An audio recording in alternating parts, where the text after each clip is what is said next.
are the author of your own story. Please ensure that the story that you're writing is one that you'll be proud of.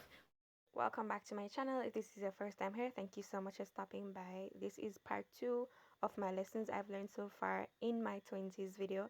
Please remember to check out part 1 and look out for part 3, which will be coming shortly after this video is posted. Thank you in advance for watching, liking, and subscribing. Healing requires unlearning. Not just unlearning what was done, but also unlearning your defense mechanisms. Why you get quiet? Because you don't feel comfortable. You have to heal not only the experience, but the things and the walls and the barriers that you have put in place to guide yourself from these experiences. If you not take down your wall, no new wall can come, and that's just how life sits. Both things cannot exist at once. Is either you're healing or you're not healed. There's really no back and forth on certain journeys. As I said, they're not a sprint, they're not a 100-meter, 100-meter sprint. They're none of those short distance. It's long, it's everlasting, it's continuous, it's something that you have to do every day of your life. Just tell yourself that this is something that I'll have to do. I don't have a choice if I want to go, if I want to take myself out of a certain situation or a certain position. I have to unlearn what I've taught myself to be the right thing to do whenever I feel threatened or my boundaries are crossed. With that said, all the people pleasing will have to stop. So while you're unlearning all of these things, the people pleasing not gonna stop and people not gonna like you, because you've now seen your worth, you've now understand how your self-esteem and your perspective or your outlook of yourself affects yourself. You're no longer in a space where you're about to say, okay, he or she doesn't like that, but I'm comfortable doing it and it will be more profitable to me. But because I value he or she, I'm not going to do it. No, I'm not talking about negative things or bringing people down. I'm talking about healthy things, healthy habits, healthy outcomes, and healthy action. You need to know the difference, because someone are going to say, okay, me not like that and whatever, I'm going to do it to them because me like you and them not like you and they're going to make them uncomfortable. That is not what I'm talking about. That's something totally different. So you have to now start living for yourself, understand why you choose to please people, why you feel like vulnerability is not strength. And there's this stigma attached to vulnerability, that vulnerability is weakness. Let me tell you, no shot on a crap, nothing I go some. I really look up to people who are able to be vulnerable, especially in this world that we're living in now. It takes a lot to show your fears and your insecurities, not always recommended, but there are certain situations in order to face them, you have to let them be known to others in order to hold yourself accountable. Why me sound like me read up or something? I'm here on that break. But I feel like people who are able to be vulnerable are so strong, because there's so much that's going to be said about when you're being vulnerable, what you're being vulnerable, be vulnerable about. Everybody will feel like they know you, or they know what you're going through, or they have to share an insight instead of just being supportive. People are going to talk. Whether you do bad or good, people will talk. So you have to decide if it is your strength or your weakness. Just like how some people say crying a strength, some people say crying a weakness. Like, I just see strength, and there are aspects of it that I can explain. But when I see somebody being able to be vulnerable, listen, I mean not cry for attention, that different. Because someone is just, attention seeking. But people who are able to be and open about things that affects them, or the things that they don't like, are strong. Because that means they're able to stand up for themselves and say, listen, enough is enough. We why you round this or hide, no, not hide where you afraid of them upfront and say, no, I'm not gonna bear this. Even if I have to go through the turmoils, I'm willing to go through to get where I want. So those who are vulnerable and are hearing people tell you that you're weak, I applaud you. You're very strong. If you want ball, you ball. If you want holler, if you want holler, you holler. It's up to you. It is your life, and you have to live with the consequences of everything that you do. Ensure that the choices that you're making are your choices. Nobody else now going to help you out of the whole. So ensure that whatever you're doing, at the end of the day, the story that you're writing for yourself, because you're the author of your own book, is meaningful. And as I said that, I'm still learning that I always have a choice, because apparently we do. We always have a choice. No matter the situation or severity, we always have a choice, but in most cases it is fear and uncertainty and insecurities that stop us from making these choices, or lack of support. So we always have one choice. I'm not going to elaborate. You must know we always have one choice. Mean, as I said, you have to accept that things will be hard in order to stand up for yourself and live the life that you know you deserve to live. Live the life that you promised your childhood self that you will be living. Victim mode. victim mode. If you cannot hold yourself accountability for the roles that you played, you won't be able to learn the lessons. You will always be able to say why this has happened to me instead of what this is trying to teach me. And I'm sure that you've heard those lines before. Instead of why is this happening to me, what is this trying to teach me? It is more important to learn the lessons.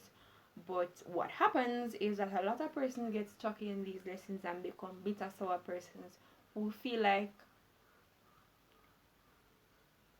are transmuting their negative their negative energies to others to make people feel as heartbroken, as unloved, as unsupported as they do because they want somebody to suffer with them. Suffering is different from pain. Way different from pain, and I really do not understand the difference that lies there because they're normally used interchangeably. Suffering is more permanent. I don't want to say permanent, but you understand. And pain is temporary. Pain is how you feel now. Suffering are the baggages and the things that you carry with you that every day you feel some type of way about it. So suffering is way different from pain. Don't ever tell yourself say I suffer. Tell yourself that you're in pain because when you're in pain you can get out. It is a situation where you're able to make a change. Suffering means that there is something lingering, and in most cases you have implanted it in yourself. I don't want to use that word, but implanted it in yourself to say this cannot change, and as such it lives on you. It's like the bacteria, it lives on you and it decides not to move, and you always have to suffer the consequences of whatever that bacteria is doing to you. So pain and suffering are two different things. Isolation is the devil's playground. But now I was gonna blame things by the devil, but let's get to it. There are times when you need to be by yourself in order to clear your mind and go deep within yourself to understand where you can go from here, where you've gone wrong, the things that you need to correct.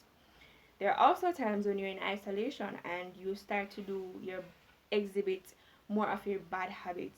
You start to practice your addictions, your negative addictions more, because there's no one around you to say, okay, you're not supposed to do this, you're not supposed to do that.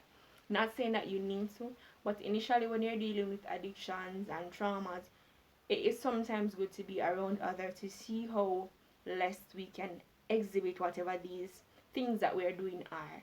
So you know by yourself and you say, okay, I'm not go smoke. You want 10 pack of cigarettes and you finish them for the day. Meanwhile, maybe if you're around persons, I have nothing against smoking. Just put that out there.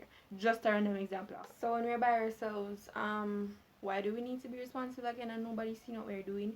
Yes, we should have integrity, but initially when we're trying to deal with addictions and trauma, it is advised that we are not always by ourselves, because those are the times when we continue to see the benefits in the negative things that we are doing.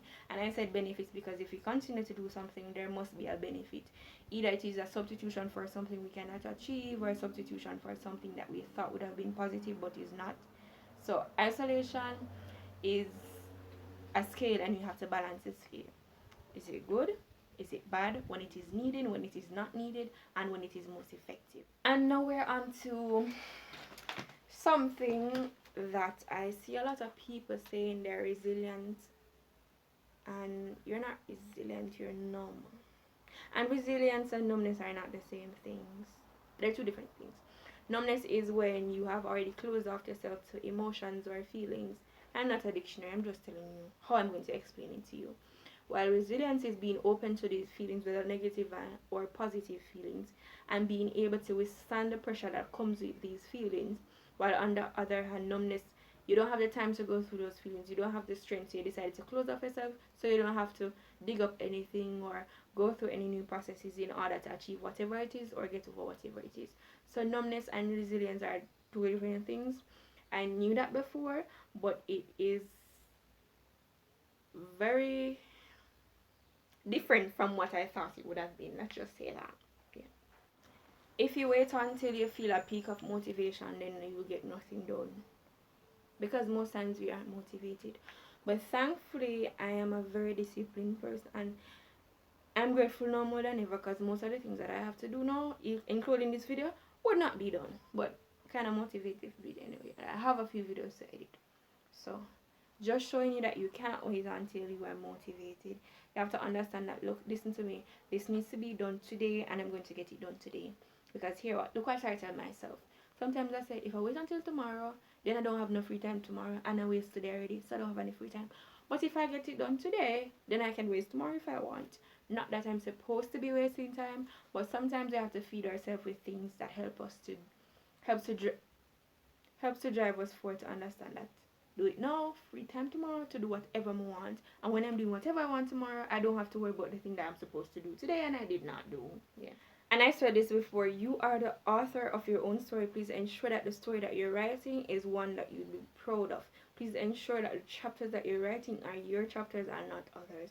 I am still learning this because me not start write my story yet, but I'm learning that if I had, these chapters would not have belonged to me. And it took shadow work for me to understand that some of these things that I'm aiming for were subconsciously not my aims and I didn't even realize it. And even though they have helped me to understand and learn a few things that I find valuable now that I'll be able to transfer in other aspects of my life, they are not wholeheartedly mine. Beneficial, yes, but not wholeheartedly mine. And with that said, if you're not pleased, you still have time, which is now, to change how your story is going. Time waits on no one, yes, that is true. But change is always occurring. If you have made it to the end of this video, I want to say a big thank you to you. Please remember to like, comment, subscribe, and share. And if you have not, please remember to check out part 1 of this video and look out for part 3 coming very soon. Thank you.